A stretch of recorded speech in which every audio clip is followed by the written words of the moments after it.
Tonton video ini sampai selesai agar Anda tidak gagal paham.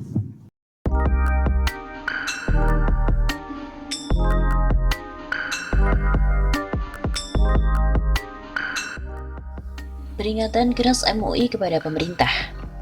Wakil Ketua Umum Majelis Ulama Indonesia, Kiai Haji Muhyiddin Junaidi, mengingatkan setiap unsur pemerintah untuk satu garis komando dalam kebijakan pembatasan sosial berskala besar atau PSBB, sehingga tidak terjadi kesimpang siuran informasi kebijakan dalam menanggulangi COVID-19. Pimpinan harian MUI meminta ke pemerintah agar punya satu garis komando yang jelas dalam memutus mata rantai penularan. Begitu kata Muhyiddin dalam telekonferensi yang dipantau di Jakarta pada hari Rabu 20 Mei.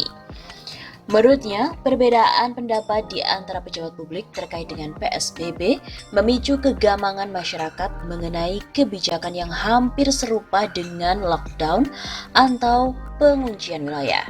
Untuk itu, Muhyiddin mendesak pemerintah untuk tidak mengeluarkan pernyataan-pernyataan yang ambigu, di mana justru membuat masyarakat semakin bingung. Waketum MUI juga meminta pemerintah secara arif dalam membuat dan menerapkan kebijakan berorientasi pada keselamatan jiwa dan raga bangsa Indonesia daripada sekadar menyelamatkan ekonomi. Kita tahu semua kebijakan ambigu di sektor transportasi publik itu. Nampaknya pemerintah ingin membantu pengusaha transportasi agar tidak terlalu besar kerugiannya. Katanya merujuk kebijakan bidang perhubungan yang memicu kontroversi. Menurut dia lagi, kebijakan yang memicu ambiguitas itu agar dikurangi sehingga tidak menjadi masalah di kalangan akar rumput. Seharusnya pemerintah sesuai prinsip Islam menjaga keselamatan itu lebih utama daripada menyelamatkan ekonomi nasional. Semoga ini bisa didengar oleh pemerintah. Begitu katanya. Tak hanya dari MUI, peringatan keras juga dilayangkan dari Partai Demokrat. Mereka meminta pemerintah untuk stop membuat bingung dan gaduh dalam mengatasi corona. Politikus Demokrat Didik Mukrianto menegaskan pemerintah seharusnya lebih mendengarkan aspirasi dan keputusan daerah terkait dengan rencana pelonggaran pembatasan sosial berskala besar atau PSBB. Sebab berdasarkan perhitungan rasional, para kepala daerah jauh lebih mengenal situasi dan kondisi daerah dibandingkan pemerintah pusat. PSBB, ujarnya, merupakan produk kebijakan dan produk hukum Kementerian Kesehatan yang dikeluarkan dengan pertimbangan yang utuh yang disinergikan dengan seluruh kebijakan penanganan COVID-19, termasuk Undang-Undang Nomor 6 Tahun 2018, Kepres Nomor 11 Tahun 2020, Peraturan Pemerintah Nomor 21 Tahun 2020 dan Keputusan Presiden Nomor 12 Tahun 2020 tentang penetapan bencana non-alam penyebaran coronavirus (disease) 2019 sebagai bencana nasional. Atas dasar itulah, segala langkah strategis dan kebijakan yang diatur dalam putusan PSBB tersebut sangat terukur dan akuntabilitasnya bisa dipertanggungjawabkan. PSBB memiliki jangka waktunya, bisa diperpanjang dan dihentikan sesuai dengan tingkat pengendalian dan kondisi masyarakat di daerah. Tentu, pertimbangan daerah yang lebih utama karena pengendaliannya ada di bawah komando kepala daerah yang mengajukan PSBB. Dengan dasar itu, logikanya pejabat daerah yang lebih tahu kondisi daerahnya. Begitu katanya pada hari Selasa 19 Mei.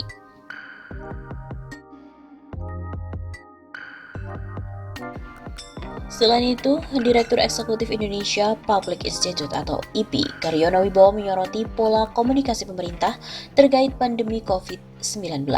Menurutnya sejumlah statement pemerintah cenderung ambigu sehingga menimbulkan kontroversi.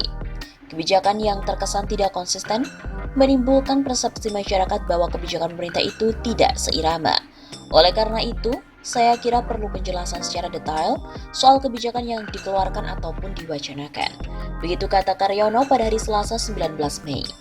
Karyono juga menjelaskan pemerintah perlu memperbaiki strategi komunikasi agar tidak salah persepsi oleh masyarakat. Dia juga mencontohkan wacana relaksasi pembatasan sosial berskala besar atau PSBB yang disampaikan oleh pemerintah. Menurutnya, pemerintah harus menjelaskan secara detail mengenai konsep relaksasi PSBB itu seperti apa. Perlu ada semacam strategi komunikasi. Menurut saya, dalam membuat terminologi itu harus mudah dipahami oleh masyarakat. Hal ini yang menurut saya masih kurang soal bagaimana membuat narasi atau bahasa yang mudah dipahami sehingga tidak menimbulkan salah persepsi. Begitu jelasnya. Dia juga menambahkan juru bicara pemerintah perlu menyederhanakan saat menyampaikan sebuah kebijakan, sehingga masyarakat tidak bingung dengan apa yang disampaikan oleh pemerintah.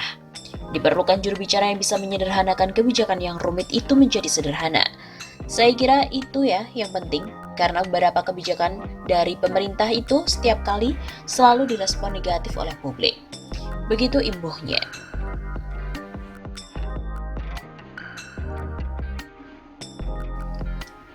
Tak hanya masyarakat yang kebingungan dengan kebijakan awal pemerintah, ternyata penanganan corona dari pemerintah ini juga membuat IDI kebingungan.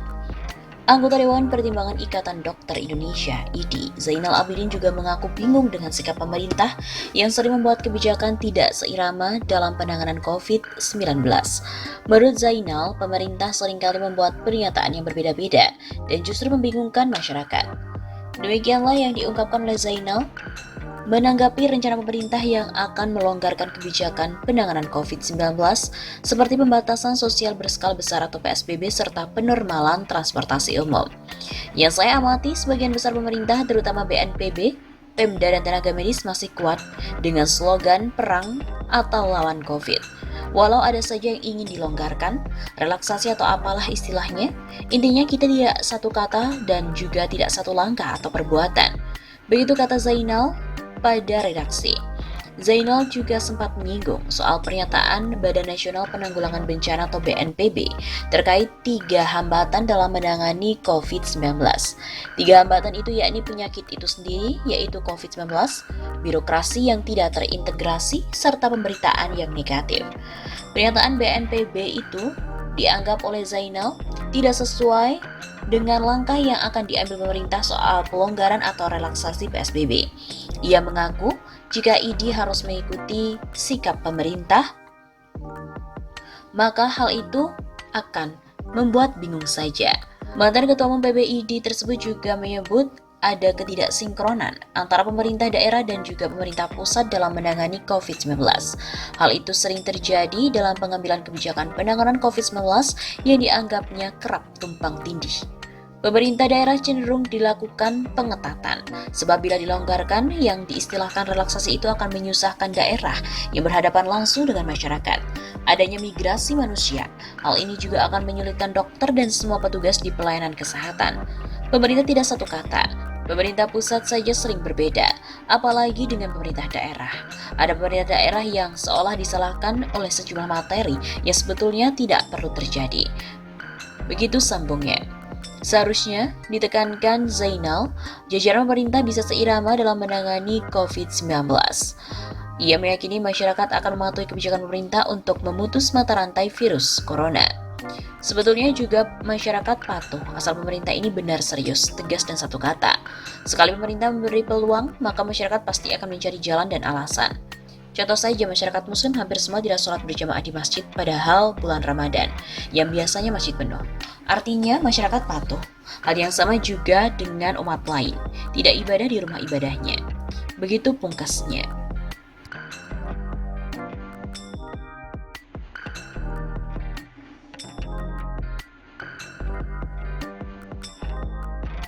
Pimpinan harian MUI meminta ke pemerintah agar punya satu garis komando yang jelas dalam memutus mata rantai penularan. Begitu kata Muhyiddin dalam telekonferensi yang dipantau di Jakarta pada hari Rabu 20 Mei. Menurutnya, perbedaan pendapat di antara pejabat publik terkait dengan PSBB memicu kegamangan masyarakat mengenai kebijakan yang hampir serupa dengan lockdown atau penguncian wilayah. Untuk itu, Muhyiddin mendesak pemerintah untuk tidak mengeluarkan pernyataan-pernyataan yang ambigu, di mana justru membuat masyarakat semakin bingung. Waketum MUI juga meminta pemerintah secara arif dalam membuat dan menerapkan kebijakan berorientasi pada keselamatan jiwa dan raga bangsa Indonesia, daripada sekadar menyelamatkan ekonomi.